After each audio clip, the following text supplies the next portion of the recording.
আম্মাজান আয়েশা রাদিয়াল্লাহু তাআলা আনহা বলছেন, নবীজির ঘরে 3 মাস লাগাতার চুলায় আগুন জ্বলে নাই। কয় মাস? কোন বিবির ঘরে 9 জন স্ত্রী একসাথে ছিলেন। রাআইনা হিলালান সুম্মা হিলালান সুম্মা হিলালান মা আওকাদাত ফি আবিয়াতে রাসূলিল্লাহ নারুন।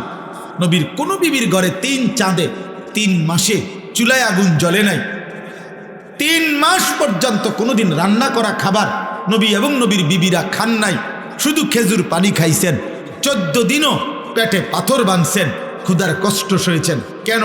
এটার একটা হিকমত কিতাবে লিখছে। এটার একটা কারণ এটা, আল্লাহ চাইলে বন্ধুকে 3 বেলা পূর্ণ খাবার খাওয়াইতে। এই ছেলে, এই হাইশো না, মাঝখানে উঠে যাও আব্বা। এই খামখেয়ালি বেটা, ওঠ বেটা এখান থেকে, কোন অপদার্থ বইসো না, সাবধান। নিষেধ করলাম আমি, কিন্তু আমি সবার সমর্থন চাই না, আমি আখিরাত চাই। আমি এখানে ভোটের জন্য আসি নাই যে সকলের সমর্থন দরকার, লাগবে না আমার। আখিরাত দরকার, আখিরাত সওয়াব দরকার, নেকি দরকার, আমারও আপনারও।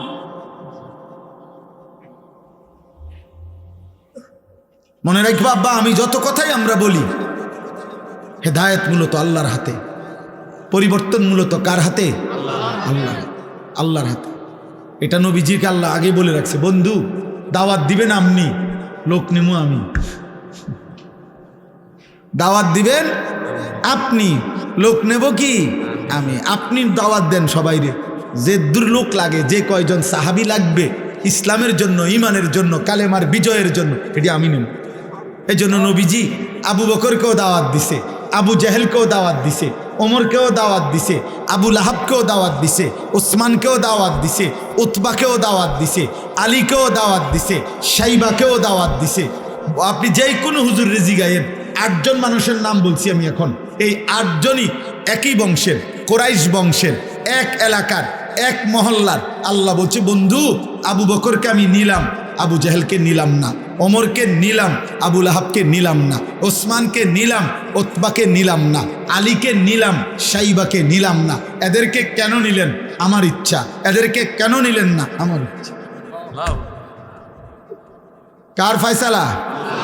তবে দাওয়াত দেন সবাই। আমগো জিম্মাদারি এটা, বলতে থাকি আমরা, কবি ইধার কবি উধার, कभी आर्श पर कभी ज़मीं पर, कभी उनके दर कभी दर बदर, गमे आशिकी तेरा शुक्रिया मैं कहाँ कहाँ से गुजर गया, कभी हो रास्तू में तन्हा कभी हो गुरूदे सहरा, मैं जुनू का हम सफ़र हो मेरा कोई घर नहीं है। আল্লাহর দিকে যে ডাকে তার কোনো ঘর হয় না, উম্মতের দুয়ারই তার ঘর, তার কোনো হিসাব কিতাব নাই। হ্যাঁ, এই জন্য ভাইয়া পরিবর্তন তো আল্লাহ করবে, হেদায়েত তো আল্লাহ দিবে, আল্লাহ দিবে। ফাইন্নাল্লাহা ইউদিল্লু মান ইয়াশা ওয়া ইয়াহদি মান ইয়াশা ওয়া লা তাযহাব নাফসাকা আলাইহিম হাসারাত। নবীজিকে আল্লাহ বলছে, বন্ধু শুনেন, সাফ সাফ কথা, পথভ্রষ্ট যারা হবে আমার ইচ্ছায়, হেদায়েত যারা পাবে আমার ইচ্ছায়। আপনি নির্দিষ্ট একজন কারো জন্য আফসুস করতে করতে জীবন শেষ করে দিবেন না, আপনি মেহনত করতে থাকবেন। আপনি কি করতে থাকবেন? এই জন্য আবু তালিবকে নবী এত চেষ্টা করছেন, ফালাম ইয়াজাল রাসূলুল্লাহ ইয়ারিজুহা আলাইহি ওয়া ইউঈদুহু তিলকাল মাকালা। নবীজির ইন্তেকালে, বুখারীর রওয়ায়াত, নবীজির ইন্তেকালের সময় নবীজি তার চাচা আবু তালিবকে বলতেছিলেন, কুল লা ইলাহা ইল্লাল্লাহ কালিমাতান আশহাদু লাকা বিহা ইনদাল্লাহ। চাচা একবার বলেন লা ইলাহা ইল্লাল্লাহ, আমি ভাতিজা মুহাম্মদ আমার আল্লাহর সামনে আখিরাতে আপনার জন্য সাক্ষী দেব। নবীর এই পাশে, আরে আবু তালেবের এই পাশে তখন উমাইয়া ইবনে খালফ আর আবু জাহেল, এই 2 বেঈমান বসা ছিল। এরা সমবয়সী। এই আবু তালেবের উমাইয়া বলতেছিল, আতারগাবু আম মিল্লাতে আব্দুল মুত্তালিব। এই আবু তালেব দোস্ত, তুই বুঝি তোর বাবা আব্দুল মুত্তালিবের ধর্ম ছেড়ে দিবি? তুই বুঝি মূর্তি পূজা ছেড়ে দিবি এই মৃত্যুর মুহূর্তে? তো হাদিসে লিখছে, আল্লাহর নবী বলেন লা ইলাহা ইল্লাল্লাহ বলেন না চাচা। উমাইয়া বলতেছে আব্দুল মুত্তালিবের দিন কেমনে ছেড়ে দিবি, এই ঠেলা ঠেলির মধ্যে হাত্তা মাতা ওয়ালাম ইয়াকুল লা ইলাহা ইল্লাল্লাহ। আবু তালেবের মৃত্যু হয়ে গেল, কিন্তু সে লা ইলাহা ইল্লাল্লাহ বলে।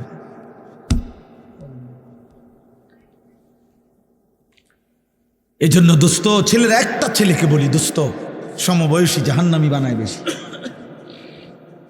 সহপাঠী সমবয়সী সামান্য ফোলাফাইন গড়ে দেয় কম, নষ্ট করে দেয় বেশি। তোর মোবাইল নাই দোস্ত, আমারটা আছে, তোরটাতে এমবি নাই, আমারটাতে আছে। মেয়ে দরকার তোর, বান্ধবী আমি দিচ্ছি। নর্তকী দেখবি, আয় আমার সাথে। মদের আড্ডা যাবি, আয় আমার কাছে টাকা আছে। জুয়ার আড্ডায় যাবি, টাকা লাগবে, আয় আমার সাথে জুয়া খেল। সমবয়সী জাহান্নামী বানায় বেশি, মুরব্বী অভিভাবক আল্লাহর পথ দেখায় বেশি। হ্যাঁ, নবী সাল্লাল্লাহু আলাইহি ওয়াসাল্লাম এই হাদিসের রিওয়ায়াতের মধ্যে আছে, নবীজি তখন বললেন, ইয়া আম লা আস্তাগফিরান্না লাকা মা লাম উনহা আনকা। চাচা, তবুও আমি আল্লাহর কাছে আপনার জন্য ক্ষমা প্রার্থনা করব যতক্ষণ না আল্লাহ আমাকে নিষেধ না করে। এবার নবী হাত তুলছেন, আল্লাহ আমার চাচা তো কালেমা ছাড়া মরে গেল, কিন্তু আমি চাচারে যে ভুলতে পারছি না, আপনি তারে মাফ করে দেন না। এর তখন আল্লাহ কোরআনের সূরা তাওবার আয়াত নাজিল করে আল্লাহ নিষেধ করছে, মা কানা লিন নাবিয়্যি ওয়াল্লাযীনা আমানু আন ইস্তাগফিরু লিল মুশরিকিন ওয়ালাউ কানু উলি কুরবা মিন বাদি মা তাবায়্যানা লাহুম আন্নাহুম মিন আসহাবিল জাহিম। কোন নবী এবং ঈমানদারের জন্য আমি আল্লাহর পক্ষ থেকে অনুমতি নাই কোন মুশরিক বেঈমান, চাই সর্বোচ্চ নিকটতম আত্মীয় হোক, তার জন্য আমার কাছে ক্ষমা প্রার্থনা করার অনুমতি নাই। আপনি নামান হাত। আর আপনি বুঝছেন না, কথা এটা বুঝছেন না, উনি কার হাত নামাইতে কইছে আপনি বুঝছেন? ইনি কে জানেন? আর ইনি আল্লাহর কি জানেন আপনি? উনার চাইতে আল্লাহর কলজার টুকরা আর কেডা? ওনারে বলছে হাত নামান, হাত নামান। কাকে ফিরাই দিছে আল্লাহ? বন্ধুকে, মাহবুবকে, হাবিব। নামান হাত। এরপরে আর কে? এরপরে কে হইতে পারে? খামখেয়ালি ভাবছেন বিষয়টা? খুদ রাসূলের হাত নামাই দিছে আল্লাহ। আরে নামান বন্ধু, হাত নামান। এমন বেঈমানের জন্য হোক চাচা হোক বাবা, হাত নামান।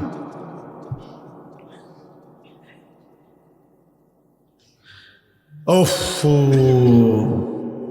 কেমনে বললে বুঝবেন? এজন্য এক বাবার জীবনের শেষ তামান্না স্ত্রী সন্তানকে জাহান্নাম থেকে বাঁচানোর চেষ্টা।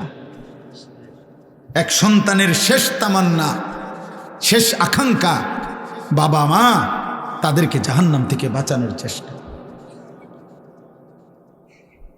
আমরা দুদিকেই আমরা চরমভাবে অবহেলা। আমাদের বাবা মার ফিকির আমার জীবনের শেষ তামান্না।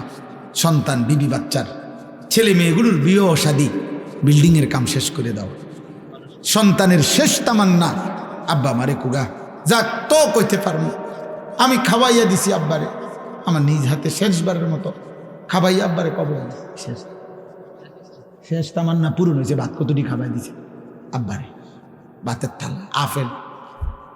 তো আব্বা কইতে পারবো, আমি হাসবে গেল আমার আব্বা কইতে পারবো, আমি ফুত হিসাবে আব্বারে শেষবারের মতো আঙ্গুর খাওয়াইছি।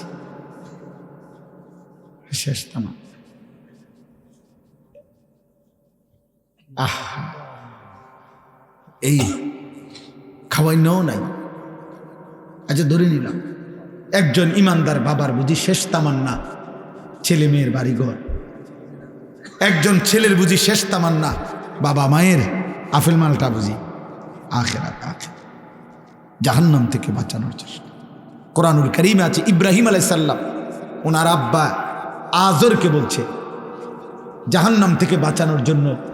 যখন ওনার আব্বাকে উনি ডাক দিছে তখন 4টা বাক্য বলছে, 4 বাক্যে 4 বার বলছে ইয়া আবাতি, ইয়া আবাতি, হে আমার প্রিয় আব্বা, হে আমার প্রিয় আব্বা, হে আমার প্রিয় আব্বা, হে আমার প্রিয় আব্বা। ইয়া আবাতি লিমা তা'বুদু মা লা ইয়াসমাউ ওয়া লা ইউবসিরু ওয়া লা ইউগনি আনকা শাইআ ইয়া আবাতি ইন্নী ক্বাদ জাআনি মিনাল ইলমি মা লাম ইয়াতিকা আহদিকা সিরাতান সাবিয়্যা ইয়া আবাতি লা তা'বুদিশ শাইতান ইন্নাশ শাইতানা কানা লিররহমানি আসিয়্যা ইয়া আবাতি ইন্নী আখাফু আন ইয়ামাসসাকা আযাবুম মিনার রহমান ফাতাকুনা লিশ-শাইতানি ওয়ালিয়্যা। আব্বা, আপনি এই মূর্তির পূজা কইরেন না আব্বা, ওই কথা বলতে পারে না, ওই কানের শোনে না, ও কোনো উপকার করতে পারে না। হে আমার আব্বা, আমি আসমানওয়ালা আল্লাহ থেকে এমন ওয়াহির এলেম পেয়েছি যেটা আপনি পান নাই। আপনি আমার কথা মেনে নেন আব্বা, আমি আপনাকে সরল সঠিক জান্নাতের রাস্তা বলে দেব আব্বা। হে আমার আব্বা, আমি আপনাকে অনুরোধ করছি, আপনি শয়তানের গোলামি কইরেন না রে আব্বা, শয়তান আল্লাহর দুশমন রে বাবা। হে আমার আব্বা, আমি ভয় করছি ঈমান ছাড়া যদি কবরে যান আল্লাহর আযাব আপনাকে খুব বেশি পাকড়াও করবে, আপনি তখন জাহান্নামে শয়তানের সঙ্গী হয়ে থাকবেন। সব কোরআনের আয়াত কিনা? ইয়া আবাতি লা তা'বুদিশ শাইতান। বলেন, এক সন্তান তার বাবাকে বাঁচাইতে জাহান্নাম কি পরিমাণ বলছে, এক কথা বারবার কইছে, ইয়া আবাতি ইয়া আবাতি ইয়া আবা, আব্বা আব্বা আব্বা আব্বা বলেন না, আপনি বলেন না, বলে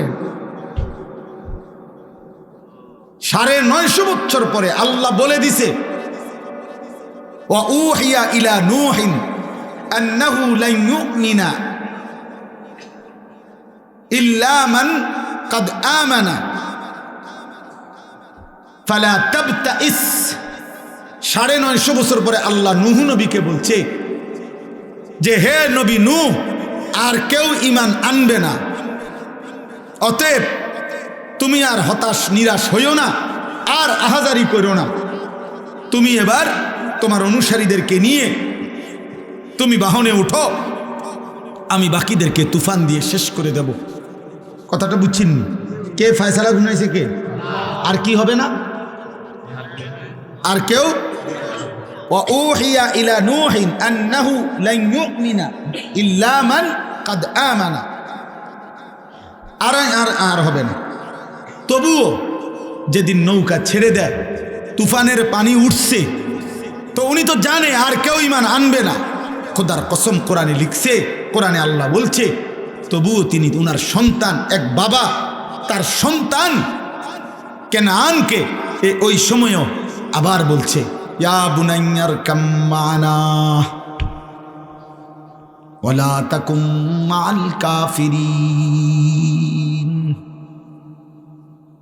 বাপ, আমি জানি রে বাপ, আল্লাহর আযাব তুফান শুরু হয়ে গেছে। আমার আল্লাহ তো ওহী নাজিল করে ফেলেছে বাপ, আর কাউকে ঈমান দিবে না মালিক তো শুনায় দিছে রে বাপ। কিন্তু হে আমার ছেলে, আমি বাপ হয়ে আমি তো এখনো মানতে পারছি না আমার সন্তান কেমনে জাহান্নামের আগুনে জ্বলবি। এজন্য আয় না বাপ, শেষবারের মতো বলছি, ইয়া বুনাইয়ার কাম্মানা, হে আমার প্রিয় সন্তান, আমাদের সাথে উঠে পড়ো। ওয়ালা তাকুম মাল কাফিরিন, আর এক সেকেন্ডের জন্য কাফের বেঈমান নাফরমানদের সঙ্গে থেকো না। কুরআনুল কারীমের মধ্যে আছে, ওয়াহালা বাইনাহুমাল মাউজু ফাকানা মিনাল মুগরাকিন। কিছুক্ষণ পরে ঢেউ এসে নূহ আলাইহিস সালামের ছেলে বেঈমানকে একটা ধাক্কা দিছে। এবার নূহ আলাইহিস সালামের ছেলে ডুবে যাচ্ছে। যখন একদম ডুবে যাচ্ছে, নূহ আলাইহিস সালামের হাত ছাড়া হয়ে গেছে, এবার আর ছেলে কোনো কথা শুনতে পাচ্ছে না। এবার নূহ নবী তবুও হতাশ না হয়ে জাহান্নামের আগুন থেকে ছেলেকে বাঁচাবার জন্য, বাবার একটাই ফিকির, আমার ছেলেকে কেমনে বাঁচানো যায় জাহান্নাম থেকে।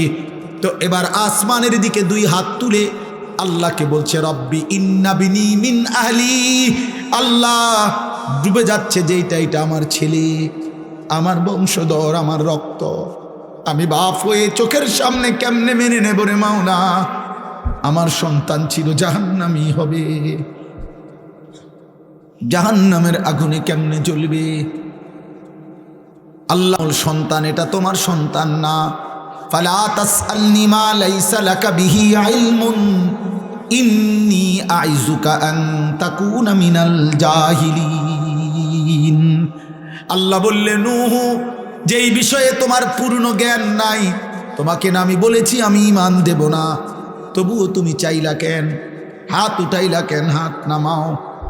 বড় শক্ত কথা বলে ফেলছে আল্লাহ নূহ নবীকে। আল্লাহ বললেন, নূহ নবী, তুমি তো আমার নবী, নবী হয়ে এত বড় ভুল করছো কেন? বেঈমানের জন্য হাত উঠাচ্ছ কেন? আমার ওয়াহির পরে আবার চাচ্ছ কেন? জাহান্নামের আগুন থেকে ছেলেকে বাঁচাইতে চাচ্ছ কেন? আমি তোমাদের ইন্নী আইযুকা আন তাকুনা মিনাল জাহিলিন, আমি তোমাকে ভুল করা থেকে সতর্ক করছি, এমন ভুল নবী হয়ে তুমি করতে পারো না। এরপরে নূহ নবী হাত ফেলে দিছে। হাত ফেলে দিয়ে এবার বলছে, আমার এটা ঠিক হয় নাই, আল্লাহ না আমারে ওহী জানাইলো, আর ঈমান দিবে না। আমি কেন চাইলাম? সন্তানের ভালোবাসায়, এক বাবার ফিকির এটা। খোদার কসম আব্বা, বিল্ডিং এর ছাদ ঢালাই না, জাহান্নামের আগুন থেকে বাঁচানোর চেষ্টা। আপনারা ওই বাপ আলাদা ঘুমান, ছেলেদেরকে আলাদা ঘুমান, আপনারা আলাদা হন। আপনারা বাবা মায়ের, মুসলমান পরিবারের সম্পর্ক তো ছিল এটা। বাবার জীবনের শেষ চেষ্টা হবে ছেলেকে নামাজি বানানো। আপনারা কেন ছেড়ে দিলেন এটা? কেন ছেড়ে দিলেন? কোরআনুল কারীমে আছে, নূহ নবী তখন হাত ফেলে দিয়ে এবার আল্লাহর কাছে মাফ চাইছে। আল্লাহ, আমি খেয়াল করতে পারি নাই, আমি সন্তানের ভালোবাসায় বাপ হিসাবে জাহান্নামের আগুন থেকে সন্তানকে বাঁচাবার জন্য অস্থির হয়ে গেছিলাম, আপনি আমারে মাফ করে দেন। ওয়া ইল্লা তাগফিরলি ওয়া তারহামনি আকুম মিনাল খাসিরিন, আপনি যদি আমারে মাফ না করে দেন, দয়া না করেন, আমি নবী হয়েও ক্ষতিগ্রস্তদের অন্তর্ভুক্ত হয়ে যাব। শেষ কথা আমার, এবার শুধু তর্জমা শুনে যে কি বাকি। জি জি, হযরত আয়েশা রাদিয়াল্লাহু তাআলা আনহাকে জিজ্ঞেস করছে, আমার ভাই ডাক্তার শওকত জিজ্ঞেস করতে চাচ্ছে, আমার সাথে আসছে শওকত ভাই, তো জিজ্ঞেস করছে 3 মাস আপনাদের চুলায় যে আগুন জ্বলে নাই, আপনারা কেমনে ছিলেন? ফামা আইশুকুমা, আপনাদের সংসার চলছে কেমনে? আইশুকুম, তখন তিনি বলছে খেজুর আর পানি, পানি আর খেজুর, পানি আর খেজুর। 3 মাস, 3 মাস। তো আল্লাহর নবী সাল্লাল্লাহু আলাইহি সাল্লামের এই কথাটা আমি, গুরুত্বপূর্ণ, যে ওলামায়ে কেরাম এটার একটা হিকমত বলছে যে নবীর ঘরে 3 মাস আগুন জ্বলে নাই, রান্না করা কোনো খাবার পান নাই, ক্ষুধার কষ্টে তিনি পেটে পাথর বাঁধছেন 14 দিন। কেন এমন করলেন আল্লাহ? আল্লাহ চাইলে উনাকে তো নিয়মিত খানা খাওয়াইতে পারতেন, কথা বলে না? আরে বলেন না, পারতেন তো, কেন এমন অভুক্ত রাখলেন? কিয়ামতের ইসরাফিলের ফু পর্যন্ত পৃথিবীর সবচেয়ে বেশি দুঃখী, গরিব, ফকির, অভুক্ত, অভাবী ব্যক্তিটাও যেন কোনোদিন বলতে না পারে, হে নবী মুহাম্মদ, আপনি তো আরামে খাইছেন, আপনি তো কোনোদিন কষ্ট পান নাই, আপনি যদি আমার মতো একবেলা উপাস থাকতেন তাইলে না বুঝতেন ক্ষুধার কষ্ট বেশি নাকি আল্লাহর ইবাদত করা উচিত। আপনি তো সুখে তাইকে সুন্দর সুন্দর কথা বলে গেছেন। আল্লাহ বলছি, উম্মা বান্দা, আমি আমার বন্ধুরে এত বেশি পরিমাণ অভুক্ত রাখছি, এর চাইতে বেশি অভুক্ত তোমাদেরকে রাখবো না, যেন তোমরা আমার নবীর উপরে এই কথাটাও কোনোদিন বলতে না পারো। আজ পৃথিবীর কেউ বলুক, বলেন না কেন, আজ পৃথিবীর কেউ বলুক যে আমার ঘরে আজকে 3 মাস চুলায় আগুন জ্বলে নাই দেখা আমি নামাজ পড়তে পারি না, আজ পৃথিবীতে কেউ বলুক আমি সেই মুসলমান 14 দিন ধরে পেটে পাথর বাঁধার কারণে আমি 1 ওয়াক্ত নামাজের সেজদা দিতে পারি নাই, এমন কথা তো গাজার মুসলমানও বলতে পারবে না, এমন কথা তো গাজার মুসলমানও বলতে পারে।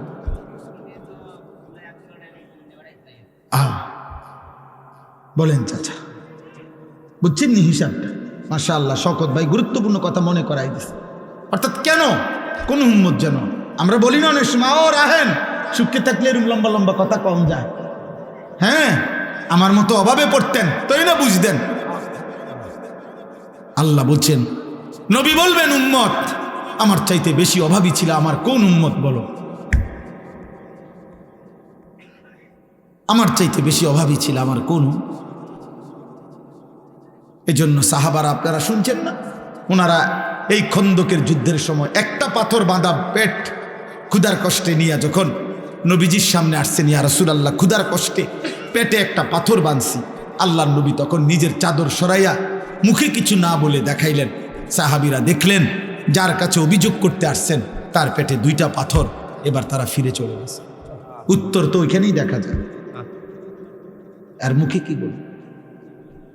অতএব আজকে এই রাত গভীরে আমি আমার আয়াতটার তর্জমা এটাই শুধু বলতে চাই, আমরা যদি প্রত্যেকে এখানে এই কথাটাই বলতে গেছিলাম যে আমি আমার জায়গায় দাঁড়িয়ে, যুবক ভাই তুমি তোমার জায়গায় বসে, বয়স্ক বাবা আপনি আপনার জায়গায় বসে একটাবার 30 সেকেন্ড আপনারা বলেন, ভেবে দেখেন আমার জীবনে গুনাহ বেশি না নেকি বেশি? বলেন, সবাই বলেন। না না না ভাইবা কোন, নলে মাইক বন্ধ থাক। 30 সেকেন্ড বলো না যুবক ভাই, তোমরা বলো। 30 বছরের নিচে যাদের বয়স তোমরা হাত উঠাও। 30-এর নিচে যাদের বয়স হাত উঠাও। হ্যাঁ কও, হাত উঠে কও, গুনাহ বেশি না নেকি বেশি? আবার বলো না ভাই, হাত নাও। তাইলে যদি চোখ বন্ধ করি তো আখেরাত কি হবে? যদি আজ মরে যাই আখেরাত কি হবে? যদি কবরে যাই মহান আল্লাহর সামনে কি বলব? অতএব আল্লাহ বলে, ঠিক আছে বান্দা, গুনাহ বেশি তুমি যদি বুঝে থাকো আমি তোমার সুযোগ দিতে চাই। সুবহানাল্লাহ, অনেক গুনাহ হয়ে গেছে তো শোনো, আমার সুযোগ শোনো। রাসূলুল্লাহ সাল্লাল্লাহু আলাইহি সাল্লামের কাছে মদিনায় কয়েকজন লোক আইসা বলছিলেন, মুহাম্মদ আমরা তোমার কালেমা পড়তে চাই, কিন্তু তুমি একটা বিষয় একটু জানতে চাই, সেটা হলো আমরা শুধু শিরিক করছি এটা না, আমাদের গুনাহ পাপ অনেক বেশি। আমরা জিনা করেছি কি পরিমাণ হিসাব নাই, মদ খাইছি কি পরিমাণ হিসাব নাই, চুরি করেছি কি পরিমাণ হিসাব নাই।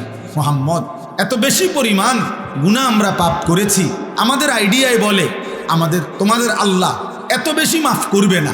তুমি আল্লাহকে একবার জিজ্ঞাসা করো যে তিনি আমাদের এত বেশি পরিমাণ রাশি রাশি পরিমাণ গুনাহ মাফ করবেন কিনা, আল্লাহকে বলতে বলো। তখন আল্লাহ বন্ধুকে জানায় দিলেন, বন্ধু আপনি বলেন, কুল ইয়া ইবাদিয়াল্লাযীনা আসরাফু আলা আনফুসিহিম, আমার বান্দারা গুনাহ করতে করতে জীবনটাকে যদি শেষ করে ফেলো, একেবারে সীমাতরিক্ত করে ফেলো, গুনার মধ্যে যদি ডুবে যাও, যদি চোখ বন্ধ করিলে নেকির বলতে কিচ্ছু নাই, গুনাহ ছাড়া আর কিছু যদি চারিদিকে দেখতে না পাও, তবুও যদি হায়াত থাকতে যদি অনুভূতি আসে, বিবেক জাগে, আখিরাতের ভয় লাগে, জাহান্নামের ভয় লাগে, কবরের ভয় লাগে, তো তুমি আর কোনো দিকে যাইও না। লা তাকনাতু মির রাহমাতিল্লাহ, আমার রহমত থেকে নিরাশ হইও না বান্দা। রাত গভীরে কিংবা দিনের আলোতে যখনই মনে পড়বে আমাকে, যখনই ভুল বুঝবে তুমি একবার চোখ বন্ধ করে এক ফোঁটা চোখের পানি ফেলে গুনাহ ছেড়ে দেওয়ার নিয়তে আর করবা না ওয়াদা দিয়ে, লজ্জিত আর অনুতপ্ত হয়ে আমি আল্লাহর কাছে তওবার নিয়তে একটাবার চিৎকার দিবা, আমারে একবার ডাক দিবা আর বলবা, মাওলা আমি মাফ চাইছি, আমারে মাফ করে দিবেন। ইন্নাল্লাহা ইয়াগফিরুয যুনুবা জামিআ, আমি আল্লাহ রাশি রাশি গুনাহ একবারে মাফ করে দিই। যা মাফ। ইন্নাহু হুয়াল গফুরুর রহিম। কেন মাফ করব না? আমি না গফুর? আমি তো ভীষণ ক্ষমাশীল, আমি তো খুব বেশি দয়াবান। আল্লাহ বলেন আমি মাফও করব, দয়াও করব। তুমি আমার কাছে আইসো বান্দা। কার কাছে? আল্লাহর কাছে। তাইলে ওয়া আনিবু ইলা রাব্বিকুম ওয়া আসলিমু লাহু, এই যে এরপরের আয়াত, আল্লাহ বলেন তোমরা সমস্ত গুনাহ নিয়ে তওবা করে আমার কাছে ফিরে আসো, এবং আমি আল্লাহর কথার এখন থেকে গুনাহ ছেড়ে দিয়ে আমার নতুন করে আমার কথার আনুগত্য করো, আমি আল্লাহ মাফ করে দেব। এজন্য নিয়ম হলো তওবা মানে পিছনের গুনাহ ছেড়ে দেওয়া, নতুন করে আল্লাহর দিকে ফিরে আসা। ও আসলিমু লাহু, নতুন করে যখন যার যখনই বুঝ আসে এখন থেকে আমল আবার শুরু করে দেওয়া। আল্লাহ বলেন মিন কাবলি আন ইয়াতিয়াকুমুল আযাবু, আযাব আসবার আগে আগেই আনুগত্য শুরু করে দাও, আমার কাছে ফিরে চলে আসো। কেন? আযাব আসলে সুম্মা লা তুনসারুন, আর তোমাকে সাহায্য করা হবে না। আযাব কি? আযাব হলো নাফরমানের মৃত্যু। তাফসীর মধ্যে আছে, নাফরমান তোমার মৃত্যু আসার আগে আগেই তুমি তওবা করে ফেলো, আমার কাছে ফিরে আসো, নতুন করে আবার আনুগত্য শুরু করে দাও। ওয়াত্তাবিউ আহসানা মা উনজিলা ইলাইকুম মির রাব্বিকুম, তোমার নিকট আমি আল্লাহর পক্ষ থেকে এই যে কোরআন শ্রেষ্ঠতম কিতাব নাজিল করা হয়েছে, এটাকে এখন থেকেই অনুসরণ শুরু করো। মিন কাবলি আন ইয়াতিয়াকুমুল আযাবু বাগতাতাম ওয়া আনতুম লা তাশউরুন, আল্লাহ তাআলা বলেন, আবারও বলছি, মৃত্যু আসবে হঠাৎ করে, তুমি টেরও পাবে না তার আগে আগে। মৃত্যু আসবে কখন? হঠাৎ করে। কখন? হঠাৎ করে, তুমি টেরও পাবে, তার আগে আগেই তওবা করো। অতএব আজকে এই রাত গভীরে আমি আমার সবটুকু দিয়ে আপনাদের কাছে অনুরোধ করলাম, প্রিয় কিশোর, প্রিয় যুবক, আমার জীবনের একটা স্বপ্ন আপনাদের কাছে, আমার আর এই 2 মিনিট কথা, আমার জিন্দিগির একটা স্বপ্ন। আমি আজকে 10 বছর, 2016 সাল থেকে 2025 সাল, 10 বছর আমার একটা মাদ্রাসা, কুমিল্লা ক্যান্টনমেন্ট ময়নামতি সাহেবের বাজার, এইখানে আমার মাদ্রাসাটা। আলহামদুলিল্লাহ, মাদ্রাসায় 500 জন, 494 জন ছাত্র আছে, এখন 34 জন শিক্ষক কর্মচারী আছে। হেদায়েতুন্নাহু পর্যন্ত আমাদের কওমি মাদ্রাসার জামাত আছে, নুরানি, নাজেরা, হিফজখানা আছে। আমি এই 10 বছরে সব সময় আমার, বিশেষ করে আজকে 3-4 বছরে আমার হৃদয়ের একটা বড় স্বপ্ন ছিল যে আমি বাচ্চাদের এই যে মাদ্রাসাটা চলতেছে, এটা তো চলতেছে, সাথে পৃথক আরেকটা মাদ্রাসা করতে চাই, যেই মাদ্রাসাটার উদ্দেশ্য হলো যে সারা বাংলাদেশের স্কুল, কলেজ, ইউনিভার্সিটিতে যত কিশোর যুবক মুসলিম পড়ে, ওদের যার যখন সময় হয়, যেটুকু সময়, ওই সময় সে আসবে আমাদের এখানে, কিছু সময় নিয়ে প্রয়োজন পরিমাণ কিছু দ্বীনি বিষয় শিখবে। ওযু, নামাজ, সূরা, কেরাত, দোয়া, কালাম, রুকু, সেজদা, হোক 1টা, হোক 2টা, হোক 1 ঘন্টা, হোক 10 ঘন্টা, যার যখন সুযোগ হয়, এবং অন্যান্য বয়সীও একেবারে যেই কোনো উচ্চ শিক্ষিত, নিম্ন শিক্ষিত, কুলি, দিন মজুর, ঠেলাওয়ালা, প্রত্যেকেই যেন আসতে পারে, শিখতে পারে। আমি এরকম একটা পৃথক মাদ্রাসা, আলাদা শিক্ষক কর্মচারী রেখে ওইখানেই আলাদা ভবন, আলাদা ব্যবস্থাপনায় করতে চাচ্ছি। আমার স্লোগান হলো, যে আসবে যখন, দিন শিখবে তখন, যার সময় যতক্ষণ, দিন শিখবে ততক্ষণ, যে যতক্ষণ পড়ে, এতটুকুই। এই আশায় আমি একটা বড় জায়গা কিনছি, ওইখানে 118 শতক জায়গা, একসাথে প্রায় 2.5 কোটি টাকার উপরে জায়গাটার দাম। এই জায়গা আপনার কিনছি এই আশায় যে যেন আমি আপনার একটা পৃথক বড় মাদ্রাসা করতে পারি। তো এই মাদ্রাসার জন্য আপনাদের কাছে আমি দোয়া চাই, নওজওয়ানদের জন্য। আলহামদুলিল্লাহ, এই বছর 2025 সাল রানিং বছরে আমরা এই পর্যন্ত 2 বারে আমাদের মাদ্রাসার প্রথম সাময়িক পরীক্ষার বন্ধে, দ্বিতীয় সাময়িক পরীক্ষার বন্ধে, 2 বারের বন্ধে 3 দিন করে 6 দিনে আমরা মোট বরাবর 500 জন স্কুল কলেজের ছেলেকে 3 দিন রাইখা প্রতিদিন 11 ঘন্টা করে 3 দিনে 33 ঘন্টা, মোট 2 বারে আপনার ওযু, নামাজ, সূরা, কেরাত, দোয়া, কালাম, রুকু, সেজদা এগুলো শিখাইছি। আলহামদুলিল্লাহ, প্রায় 32 জন শিক্ষক তারা থেকে দিবানিশি বাচ্চাদেরকে শিখাইছে। এটা আমরা সারা বছরের জন্য করতে চাচ্ছি। এখনই একটা রুমের ব্যবস্থা করছি, আর ভবিষ্যতে এই জায়গাটা যদি পুরা টাকা পরিশোধ করতে পারি, ছোটোখাটো ঘর দুয়ার করতে পারি, মসজিদ, বাচ্চাদের মাদ্রাসা, বালিকা আলাদা মাদ্রাসা এবং মসজিদ কমপ্লেক্স, এই সব কিছু করার আশায় আরও জায়গা কিনতে চাই। তো আপনাদের কাছে আমার অনুরোধ, আপনাদের কাছে আমি একটু সহযোগিতা চাই। সহযোগিতাটা হলো 2টা সুযোগ। একটা হলো 1 মুসল্লা পরিমাণ নামাজের জায়গা, 1 মুসল্লা পরিমাণ মাটির দাম আপনার 4200 টাকা। যদি কেউ ইচ্ছা করলে অংশগ্রহণ করেন, এখন না, অংশগ্রহণ করলে আপনারা আমাদের মাদ্রাসার আজীবন উন্নয়ন সদস্য হবেন। আর 30 বছরের নিচে কোনো ছেলে, কেউ যদি ছেলে মেয়ে 1000 টাকা দেয়, তাহলে 1000 টাকা দিলে কিশোর যুবক এই তালিকার উন্নয়ন সদস্য হিসাবে তাকেও আমরা অন্তর্ভুক্ত করব। আমাদের একটা কাগজ আছে, কাগজটা আপনারা নিবেন, ওইখানে বিকাশ নাম্বার আছে। কারো ভাল লাগলে মন চাইলে দিয়েন, না মন চাইলে দোয়া করে দিয়েন। কিন্তু আলহামদুলিল্লাহ অনেক ছেলে, অনেক বাবা, অনেক মা বোন দিছে।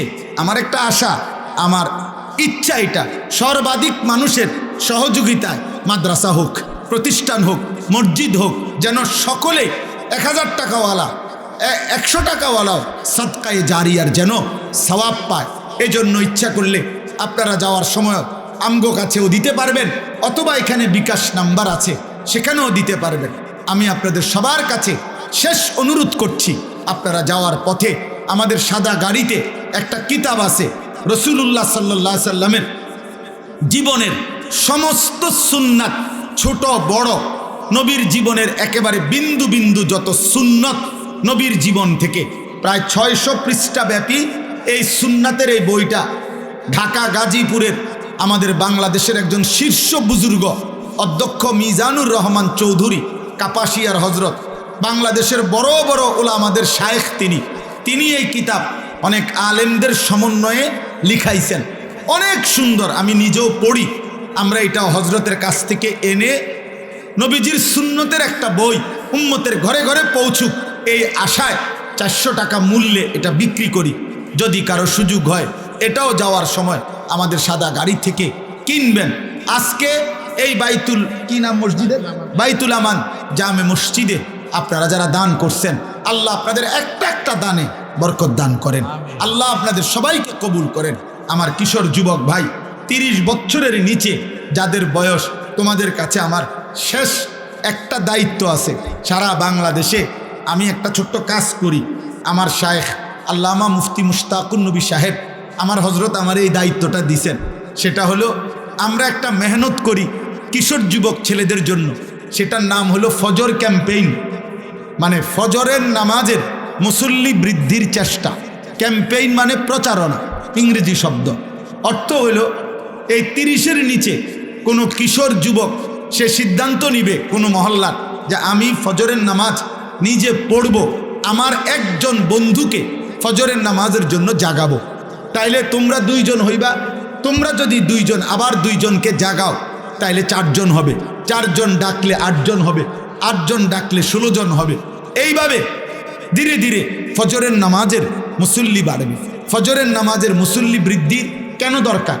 এজন্য দরকার, হাদিসের ভাষ্য মতে নবীজির বর্ণনায় ফজরের মুসল্লি যারা মাহাদির সৈনিক, তারা কসম খোদা, ফজরের মুসল্লি হবে যারা দাজ্জালের বিরুদ্ধে লড়বে, তারা ফজরের মুসল্লি যারা পৃথিবীময় মাহাদির নেতৃত্বে ইমানের পতাকা উড়াবে, তারা। এজন্য আগামীর পৃথিবীর জন্য ইমানদার যুবক প্রস্তুতির উদ্দেশ্যে আমরা চাই যে কিশোর যুবক ছেলেরা ফজরের নামাজের মাধ্যমে এই ফজর ক্যাম্পেইনের কাজ করুক। কোনো দলও না, সংগঠনও না, সামনে নির্বাচনের কোনো প্রার্থীও না, শুধুমাত্র আখেরাতের আশায় আমরা অনুরোধ করলাম, তোমরা ছেলেরা পারলে এই মেহনত কইরো, যার ভাল লাগে তুমি তোমার জায়গা থেকে নিজে চেষ্টা করো। আল্লাহ আমাদেরকে তৌফিক দেন, কবুল করেন, আমিন। আলহামদুলিল্লাহ রাব্বিল আলামিন। আল্লাহুম্মা আনতাস সালাম ওয়া মিনকাস সালাম, তাবারাকতা ইয়া যাল জালালি ওয়াল ইকরাম। মাওলায়ে করিম আপনি মাফ করে দেন, রব্বে করিম আপনি মাফ করে দেন। একটা একটা গুনাহ থেকে বাঁচবার তৌফিক দান করেন, হারাম থেকে বাঁচান, কবিরা থেকে বাঁচান, কুফর শিরিক থেকে বাঁচান, আপনার নাফরমানি থেকে বাঁচান মাওলা। আল্লাহ জাহান্নামের আযাব থেকে বাঁচান, কবরের আযাব থেকে বাঁচান মাওলা। আখিরাত নিরাপদ করে দেন রে মাওলা। আল্লাহ এই কিশোর যুবক ছেলেগুলোকে আপনি বদলে দেন, আপনি বদলে দেন, আপনি বদলে দেন, আপনি বদলে দেন। আপনি চাইলে এরা বদলে যাবে, আপনি চাইলে এরা মাহাদির সৈনিক হবে, আপনি চাইলে এরা ফজরের মুসল্লি হবে, আপনি চাইলে এরা ইমানের আমলের আখিরাতের ফিকিরওয়ালা হবে। আল্লাহ আমি ভিক্ষা চাই, আমি ভিক্ষা চাই, আমি ভিক্ষা চাইলাম। আল্লাহ আপনি দয়া করেন, আপনি দয়া করেন। একটা ছেলেকেও বঞ্চিত করেন না রে মাওলা। এরা মুসলমানের ছেলে রে মাওলা, এদের মা বাপ মুসলমান, বেইজ্জতি করেন না মা। আল্লাহ অপমান করেন না মাওলা, মা বাবাকেও বেইজ্জতি করেন না আল্লাহ। সমস্ত কবরবাসীদেরকে মাফ করে দেন, কিয়ামত পর্যন্ত কবরের আযাব মাফ করে দেন, কবরগুলোকে জান্নাতের টুকরা বানিয়ে দেন। অসুস্থ বিমারি যারা শিফা করে দেন। আমার বাবা, চাচা, বয়স্ক, মুরব্বী প্রত্যেককে বাকি হায়াত ঈমান আমল দান করেন। মা বোনদেরকে পর্দা পুশিদা দান করেন। আবেদা সালেহা মা ফাতেমা রাবেয়া বসরিয়ার মতো নেককার নারী হিসাবে কবুল করে নেন। ছোট্ট মাসুম বাচ্চাদেরকে কবুল করে নেন। অনেক শ্রদ্ধেয় আমার আপনজন মহব্বতের ওলামায়ে কেরাম এখানে এসেছে, বসেছে। আল্লাহ সবাইকে কবুল আর মনসুর করেন, কবুল আর মনসুর করেন, রহম আর করম করেন। আল্লাহ আল্লাহ আমাদের সবাইকে ঈমান আমল দান করেন। আল্লাহ আখিরাতের ফিকির দান করেন। প্রত্যেকটা দান সাদাকা আপনি কবুল করে নেন। এই মসজিদের প্রথম দিন থেকে এই পর্যন্ত জায়গা দিয়ে, জমি দিয়ে, টাকা দিয়ে, পয়সা দিয়ে, বুদ্ধি দিয়ে, পরামর্শ দিয়ে যখন যারা যত খেদমত করেছে আল্লাহ সকলকে উত্তম বিনিময় দান করেন, সকলকে উত্তম বিনিময় দান করেন। যার যত নেক মাকসাদ আছে আল্লাহ আপনি পূরণ করে দেন, অভাব দূর করে দেন, ঋণ মুক্ত করে দেন, পেরেশানি আসান করে দেন। স্ত্রী সন্তান নিয়ে নিরাপদ পবিত্র আখিরাতমুখী জীবন দান করেন। আল্লাহ অসুস্থ বিমারি যারা শিফা করে দেন।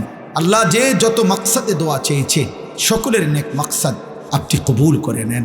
আল্লাহ আপনি আমাদের সবার উপরে রহম করম করেন। মানে বেইজ্জতিতে আমি আল্লাহর সামনে মাথা নুয়ে দাঁড়িয়ে আছি। রব্বানা আবসারনা ওয়া সামি'না ফারজি'না না'মাল সালিহান ইন্না মুকিনুন। নাফরমান বান্দা মাথা নুয়ে চোখের পানি ফেলে বলবে, আল্লাহ আজ হাসরের ময়দানে দাঁড়িয়ে আমি সব কিছু নিজ চোখে দেখলাম। জান্নাত, জাহান্নাম, আখিরাত, মিজান, ফুল সিরাত সব আমি দেখলাম, জাহান্নামও দেখলাম। আল্লাহ আমি সব কিছু কানে শুনলাম, আমি বিশ্বাস করলাম। এবার আমারে একটা বারের জন্য দুনিয়ায় ফেরত যেতে দেন। এবার যদি আপনি আমাকে এই আখিরাত থেকে ফেরত দেন আমি আল্লাহ নেক আমল করব। আল্লাহ বলবেন, না বান্দা, বিষয়টা তো এটা না। আখিরাত তো আমি এই জন্য ঘটাবো না যে দুনিয়ায় আবার আসতে দেব। ওয়ালাউ শি'না লাআতাইনা কুল্লা নাফসিন হুদাহা। আল্লাহ বলে, বান্দা তুমি কি জানো আমি তো চাইলে দুনিয়াতেই বাধ্য করে সকলকে আমার আনুগত্য করাইতে পারতাম।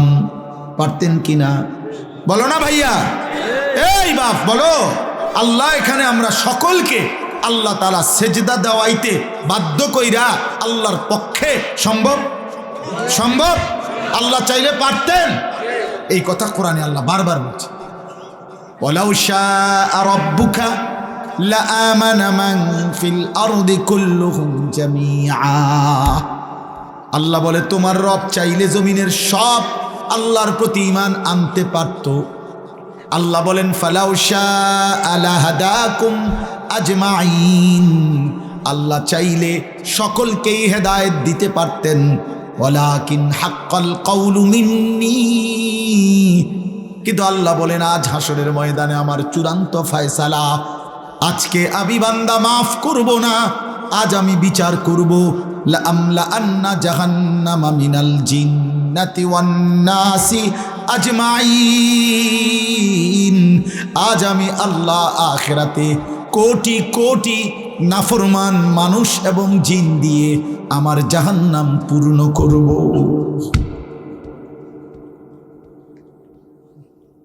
আজ আমি ছাড়ব না বান্দা, আজ হাসরের ময়দান মাফ করব না, আজ বিচার করব। বিচার আজকে জাহান্নাম পূর্ণ করব, জাহান্নাম পূর্ণ করব। কোরআনুল কারীমের মধ্যে আছে, আল্লাহ বলবেন ফেরেশতাদেরকে জাহান্নামীদেরকে জাহান্নামে ফেলো, ছুঁড়ে মারো, মারতে থাকো। কিছুক্ষণ পরে, অনেকক্ষণ পরে আল্লাহ বলবেন, হালিম তালাতি। জাহান্নামকে আল্লাহ ডাক দিয়ে বলবেন, জাহান্নাম তোমার জায়গা পুড়ছে কিনা? জাহান্নাম বলবে, ওয়া তাকুলু হাল মিন মাজিদ। আল্লাহ আরো অনেক জায়গা খালি, আরো নাফরমান দেন। আরো লাগবে, আরো লাগবে, আরো লাগবে। ইয়াউমা তুকাল্লাবু ওয়ুজুহুহুম ফিন্নার। কোরআনুল কারীমের মধ্যে আল্লাহ তাআলা বন্ধু বারবার জাহান্নামের কথা তুলে ধরছেন। বন্ধু, এমন মালিক একবার না, দুইবার না, এমন মালিক একবার বললেই তো ছাড়ত, যে সেই মালিক শত শতবার, হাজার হাজার বার বলছেন। বিষয়টা আপনি এত মস্কারি ভাবলেন কেন? আল্লাহর কথারে এত তামসা মনে করলেন কেন? টেলিভিশনের নর্তকীর কথা এত মানে নিলেন কেন? সমবয়সী বন্ধুর কথা এমন বুঝে ধরলো, সৃষ্টিকর্তা মালিকের কথা কেন তোমার বুঝে ধরলো না? ফুটবল ক্রিকেটের খেলোয়াড়ের কথা তোমার মাথায় ঢুকলো, সংবাদ পাঠক পাঠিকার কথা তোমার খবরে মনে ধরলো, মালিকের কথা বুঝে ধরলো না কেন? বলেন, কি বলবেন? জাহান্নামের কথা আল্লাহ বেশি মারাত্মক বলছে কোরআনে। ইয়াউমা তুকাল্লাবু ওয়ুজুহুহুম ফিন্নার। এই বান্দা, আল্লাহ বলে দুনিয়ায় তেলাপিয়া মাছ, কই মাছ তোমার ঘরে মহিলা উত্তপ্ত তেলের মধ্যে, কড়াইয়ার গরম তেলে যেমন এক পিঠ একবার চাপ দেয়, আবার উল্টাইয়া আরেক পিঠ চাপ দেয়। খোদার কসম আল্লাহ বলছে, বান্দা তোর একটা একটা গাল, তোর একটা একটা চেহারার এক অংশ ফেরেশতা জাহান্নামের আগুনে এভাবে চাপ দিয়া দিয়া তোরে পোড়াইতে থাকবে, আর তুই শুধু চিৎকার করে বলবি, ইয়া লাইতানা আতানাল্লাহ ওয়া আতানার রাসূলা। আয় মাওলা, আমার কপাল মন্দ, আমি যদি আল্লাহ রাসূলের আনুগত্য করতাম। আমি তো 7:30 বাজে, 7টা বাজে এশার আজান হয়ে গেছে, আমি ঘুমাইছি সেই রাত 12টায়। আমি তো চাইলে এর মধ্যে অল্প কয়টা রাকাত নামাজ পড়ে ফেলতে পারতাম।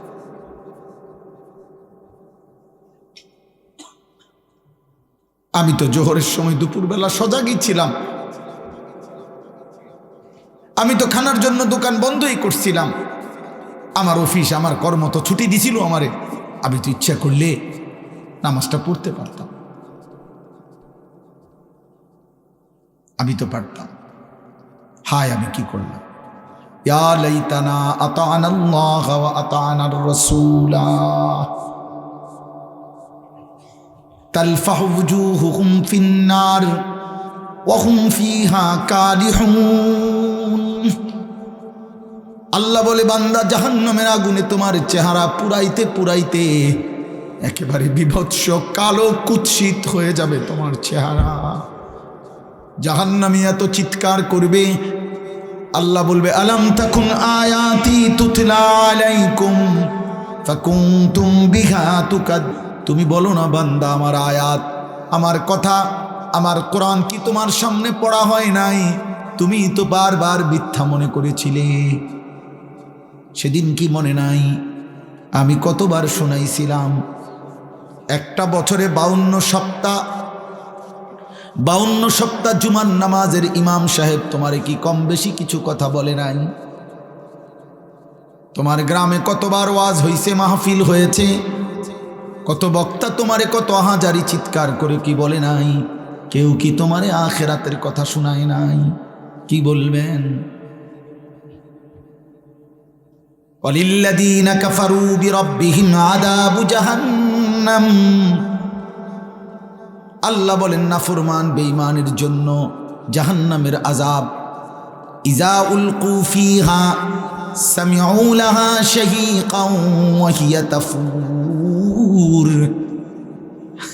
আল্লাহ বলে, জাহান্নামীকে যখন জাহান্নামে ফেলতে যাবে ফেরেশতা, জাহান্নামী শুনতে পাবে জাহান্নামের আগুন যেন টকবক করে উতরাইতেছে। জাহান্নামের এনে লিখছে, তাকাদু তামাইয়াজু মিনাল গাইজ। জাহান্নামী দেখবে জাহান্নামের আগুন যেন রাগে গোসায় ফাইটা ফাইটা যাইতেছে। নবীজি বলছে, উম্মত, জাহান্নামের আগুনের গরম এত তীব্রতা হবে, ইয়াহতিমু বাদুহা বাদান, আগুন আরেক আগুনকে, জাহান্নামের আগুন বাকি আগুনকে গিল্লা গিল্লা খাইয়া ফেলবে। এক আগুন আরেক আগুনকে গিলা ফেলবে, গিলা। ধোঁয়ার মধ্যে ধোঁয়া ঢোকে, কুয়াশার মধ্যে কুয়াশা ঢোকে, দেখছেন না? কুয়াশা যখন আসে দেখবেন গাড়ির দিয়া তাকাইলে যে কুয়াশার ভিতরে যেন কুয়াশা ঢুকতেছে, মেঘের ভিতরে মেঘ ঢুকতেছে। আল্লাহ নবী বলেন আগুন যেন আগুনের গিল্লা ফেলতেছে, এমন হবে জাহান্নামের আগুন। বন্ধু আমার, ভাই আমার, এত খামখেয়ালি ভাবলেন কেন? আল্লাহর বিষয়টাকে এত খামখেয়ালি মনে করলেন কেন? কেন নামাজ পড়েন না? নওজোয়ান, কিসের উপরে ভিত্তি করে এত কম বয়সে এত গাদ্দার হয়ে গেলা কেন? মুসলমানের বাচ্চা 16 বছর বয়সে এত বড় বেয়াদব হলি কেন? যাদের কপালে নামাজের সেজদা নাই, তোর চাইতে নিকৃষ্ট বেয়াদব, তোর চাইতে অসভ্য এই নওজোয়ান, আসমানের নিচে জমিনের উপরে সেজদাবিহীন যুবক মুসলমানের বাচ্চা, তোর চাইতে বড় বেয়াদব আল্লাহর জমিনে আর কেউ নাই বেটা।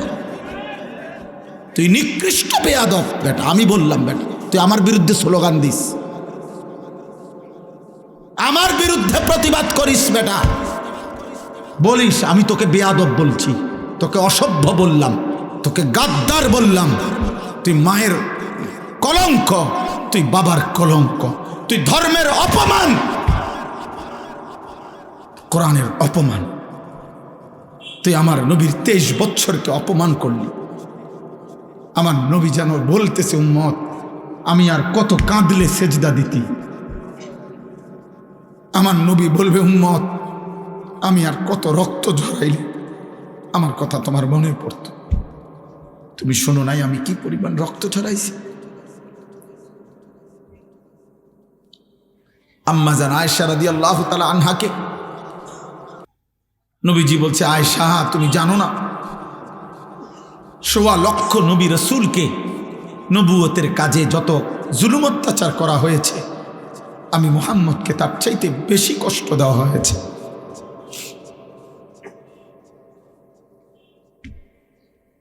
লাকাদ উযিতু ফিল্লাহ মা উযিয়া আহাদুন, আমাকে যে পরিমাণ কষ্ট দেওয়া হয়েছে আয়েশা, কোন নবীকে এত কষ্ট কেউ দেয় না।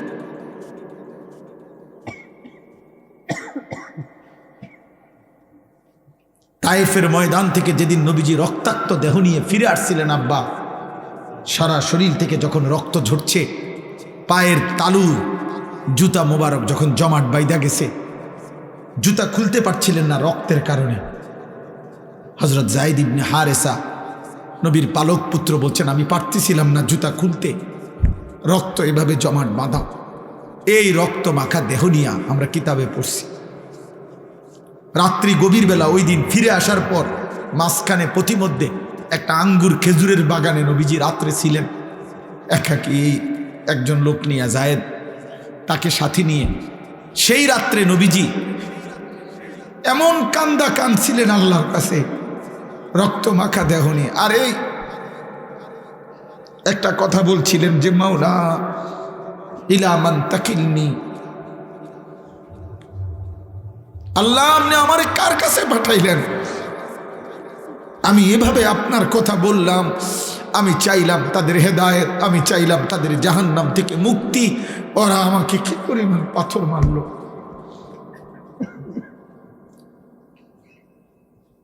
আপনি আমারে কার কাছে পাঠাইলেন? এ কেমন মানুষের কাছে পাঠাইলেন আমারে? এরা আমাকে এভাবে মারল। তখন নবীজি একটা কথা শুধু বলছেন কাঁদতে কাঁদতে সেই রাত্রে, যে আল্লাহ এই সমস্ত রক্তের প্রতি আমার কোনো অভিযোগ নাই, আমার উম্মতের প্রতি আমার কোনো অভিযোগ নাই, শুধু আমি একটা জিনিস চাই মাওলা, যদি আপনি বলেন যে আপনি আমার উপরে রাগ করেন নাই, ফালা উবালি, তাহলে আমি আর কোনো কিছুর পরোয়া করি না। আপনি শুধু বলেন আপনি খুশি আছেন কিনা, আমি আরো রক্ত দেব মাওলা, আমি আরো ক্ষুধার কষ্ট সইব, আমি আরো রাত ভর চোখের পানি ফেলে কাঁদবো আমার উম্মতের জন্য, বিনিময়ে আমি আমার আপনার সন্তুষ্টি চাই মাওলা। আপনি হলেই আমার সব হবে, আপনি না হলে আমার কিছুই হবে।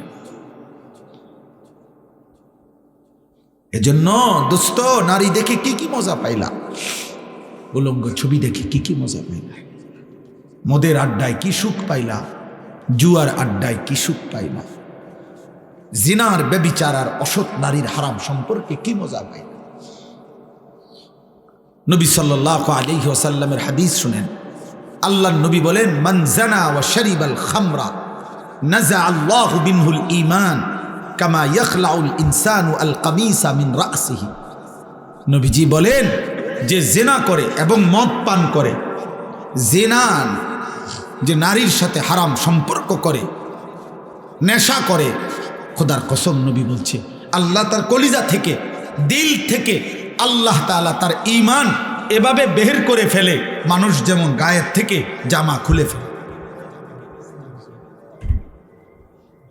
কি বুঝছেন এটা? বিশুদ্ধ হাদিস। আমি ব্যক্তিগতভাবে ফালতু কথা বলি না। আল্লাহর নবী বলছেন আল্লাহ তার ঈমান এভাবে খুলে ফেলে। এই নেশা করে, মদের আড্ডা, জুয়ার আড্ডা, নেশার আড্ডা, জেনার আড্ডা,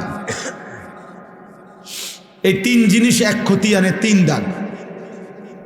নারী, মদ, গান বাদ্য।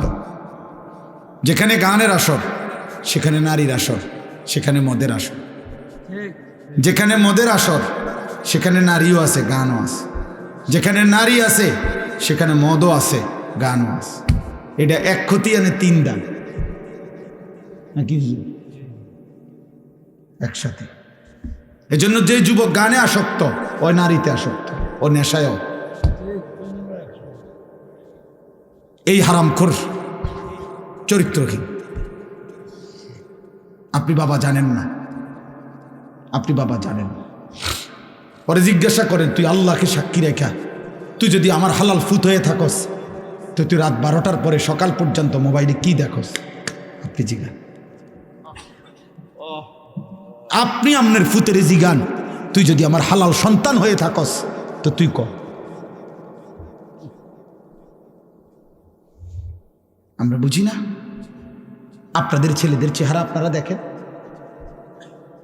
এগুলো আপনাদের সন্তান, আপনাদের ভাতিজা, আপনাদের বাগিনা, আপনাদের নাতি। যে কয়জন বয়স্ক বাবা আছেন আপনারা বলেন, টিস্যু নেই? জি বলেন, আপনারা বলেন। ওরে বলেন না, ওর চুল এমন কেন? ও মুসলমানের বাচ্চা না? তোর একটাবার জিজ্ঞাসা করেন যে আব্বা তোর দাদার চুল, বাবার চুল, তোর গ্রামের হুজুরের চুল, তোর মসজিদের ইমাম সাহেবের চুল, তোর নবীর চুল, তোর নবীর সাহাবাদের চুল, তোর জামানার আউলিয়া, পিছনের জামানার আউলিয়া, পৃথিবীর কোনো ইমানদার মোমেনের চুল, কারোর সাথে তোর চুলের মিল নাই। তুই কোন ধরনের মুসলমান? ওরা জিজ্ঞাসা করে। আপনি কি একবারও জিগাইতেন? আপনার কি বিবেকে নাই এটা? আমার বড় ভাই এই চান্দিনা আল আমিন কামিল মাদ্রাসার যিনি প্রিন্সিপাল, আলহাজ হজরত মাওলানা মাহবুবুর রহমান আশরাফি, তো আমার আপন বড় ভাই। বড় ভাই আমার ছাত্র জীবনে আমার মনে আছে একবার 3 বার চুল কাটাইছে আমার। মানে শুধু সামনে পিছনের চুল 19-20 হয়েছে, সামান্য একটু। আবার যা, আবার আইসি ভাই চুল কাটাইছি তো, আবার এমনি এমনি হাত দিয়ে দিয়ে চাইয়ে কইছে না এখন একটু একটু লাগে, সমান হয়েছে না, আবার যা। 3 বারের পরে ভাই বলছে হ এখন হয়েছে, এখন যা বুঝো।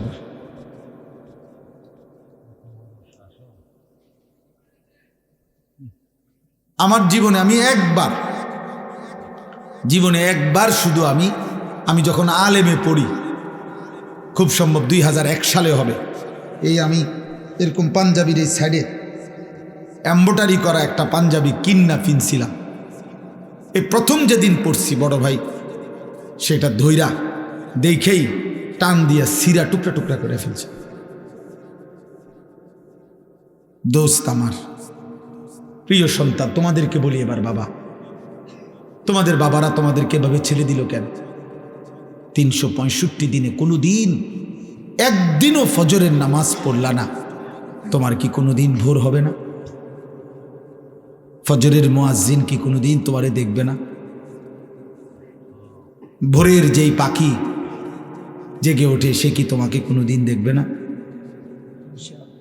সুবহে সাদিকের যে আলো ফুটে, সে আলো কি বলে না আমি কার জন্য ফুটলাম?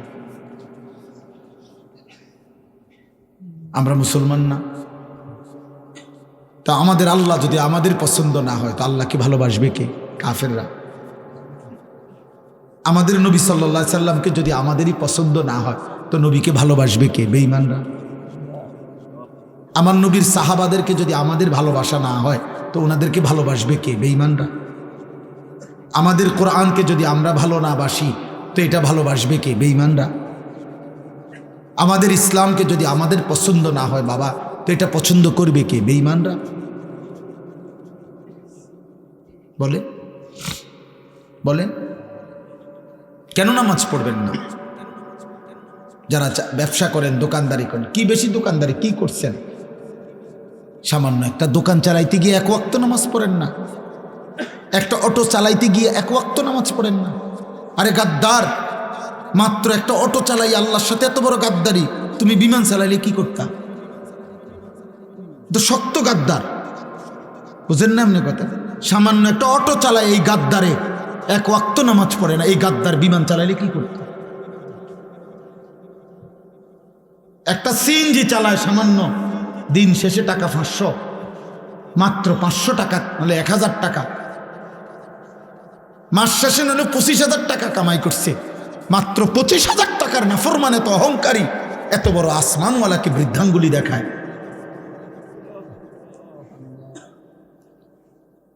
এই জন্য ইমাম গাজালি রহমতুল্লাহ বলছে এই পৃথিবীতে সবচেয়ে অহংকারী নাফরমান কে? যে দুনিয়াতে একে তো মিসকিন ফকির আবার আল্লাহর নাফরমান, সে বড় অহংকারী। ফকির মুতাকাব্বির, বুঝছেন না হিসাবটা? একে তো কি অভাবী, অথচ তবু আল্লাহকে কি দেয় না? সেজদা দেয় না। এর ধনাঢ্য ব্যক্তির চাইতো বড় গাদ্দার। হয়তো ভুলে গেছে 100 কোটি টাকা পাইয়া, তোমার সমস্যা কি? হয়তো 1000 কোটি টাকা পাইয়া আল্লাহকে ভুলে গেছে, ও তো 10টা বাড়ির মালিক হইয়া আল্লাহকে ভুলে গেছে, ও তো 10টা মেল ফ্যাক্টরির মালিক হয়ে আল্লাহকে ভুলে গেছে। তুমি না ফরমান ভুললা কেমনে? তুমি তো দিন আইন না দিন খাও, তবুও কি আল্লাহরে মনে করো না কেন তুমি? অথচ নবী সাল্লাল্লাহু আলাইহি সাল্লাম কতটা খুশখবরি দিছিলেন যে আমার উম্মতের ফকির ইমানদার, আমার উম্মতের ধনী ইমানদারের 500 বছর আগে জান্নাতে চলে যাবে। নবীজি বলছেন আল্লাহুম্মা আহিনি মিসকিনান, আল্লাহ আমারে দরিদ্রদের মাঝে বাঁচায় রাখেন, ও আমিতনি মিসকিনান, আমারে দরিদ্রদের মাঝে মৃত্যু দেন, ওয়াহশুরনি ফি জুমরাতিল মাসাকিন, আখিরাতে আমারে আমার দরিদ্র ইমানদার উম্মতের সাথে দাঁড় করায় দেন। নবী তো অভাবীকে বলে নাই।